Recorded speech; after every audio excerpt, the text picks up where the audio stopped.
यहाँ पर एक क्वेश्चन है, if 60% of A first order reaction, ये कौन सी है? फर्स्ट ऑर्डर रिएक्शन है, वॉज कंप्लीटेड इन 60 मिनट्स।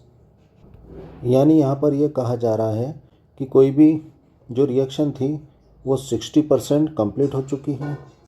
यानी ये जो कोई भी फर्स्ट ऑर्डर रिएक्शन है ये 60% यानी 100% में से 60% जो है कंप्लीट हो चुकी है।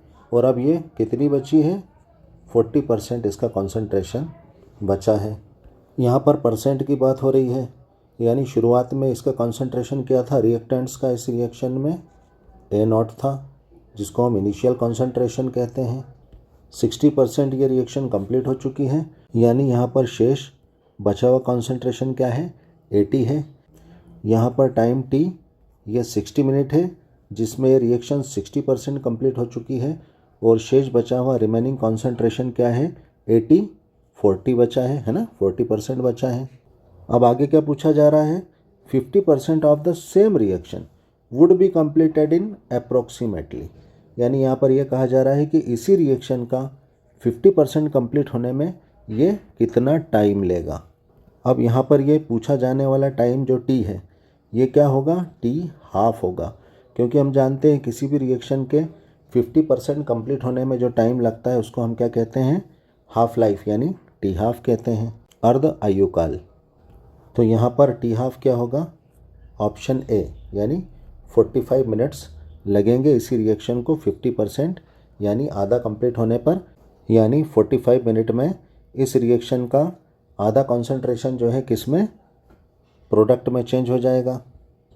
ये किस तरह से होगा आइए हम देखते हैं। हमसे इस क्वेश्चन में t हाफ की वैल्यू पूछी जा रही है। हम जानते हैं t हाफ का क्या फार्मूला होता है? t half is equal to 0.693 upon k, यानी रेट कांस्टेंट होता है। यानी इस फार्मूले से हमें t हाफ की वैल्यू पता करने के लिए पहले हमें रेट कांस्टेंट निकालना होगा। तो फर्स्ट ऑर्डर रिएक्शन के लिए रेट कांस्टेंट का क्या फार्मूला होता है? तो फर्स्ट ऑर्डर रिएक्शन के लिए हमारा रेट कांस्टेंट का फार्मूला है, इसमें हम वैल्यूज पुट कर देंगे। हमारा टाइम क्या है? 60 मिनट है। A0 यानी इनिशियल कॉन्सेंट्रेशन क्या है? 100 है। और आफ्टर टाइम t यानी 60 मिनट के बाद हमारा शेष बचा हुआ कॉन्सेंट्रेशन क्या है? 40% है। तो रिएक्शन में ये वैल्यूज़ पुट करने पर हमने यहाँ वैल्यूज़ पुट कर दी है, 0 से 0 कैंसिल। अब यहाँ पर क्या बचा है? log 10/4, जो देखने में किस फॉर्मूले की तरह लग रहा है? log m/n की तरह दिख रहा है। और हम जानते हैं log m/n का हल क्या होता है? ये होता है log m minus log n। ये फार्मूला हमारे log 10/4 में अप्लाई करने पर क्या हो जाएगा? ये हो जाएगा log 10 माइनस log 4। हम जानते हैं log 10 की वैल्यू क्या होती है? 1 होती है, तो यहाँ पर हम 1 पुट कर देंगे। और हमारे log 4 की वैल्यू यहाँ पर कितनी दे रखी है? 0.60। तो log 10 और log 4 की वैल्यूज़ रखने पर क्या हो जाएगा नेक्स्ट स्टेप में? 1 में से 0.6 माइनस करने पर क्या हो जाएगा यहाँ पर? यहाँ पर यह हो जाएगा 0.4 हो जाएगा। अब इस पूरी वैल्यू को हल करने पर क्या आ जाएगा? इस वैल्यू को हल करने पर हमें रेट कांस्टेंट की वैल्यू क्या मिल जाएगी? 0.01535। अब इस वैल्यू को हम हमारे पहले वाले फार्मूले में, जिससे हमें t हाफ निकालना है, उसमें हम पुट कर देंगे।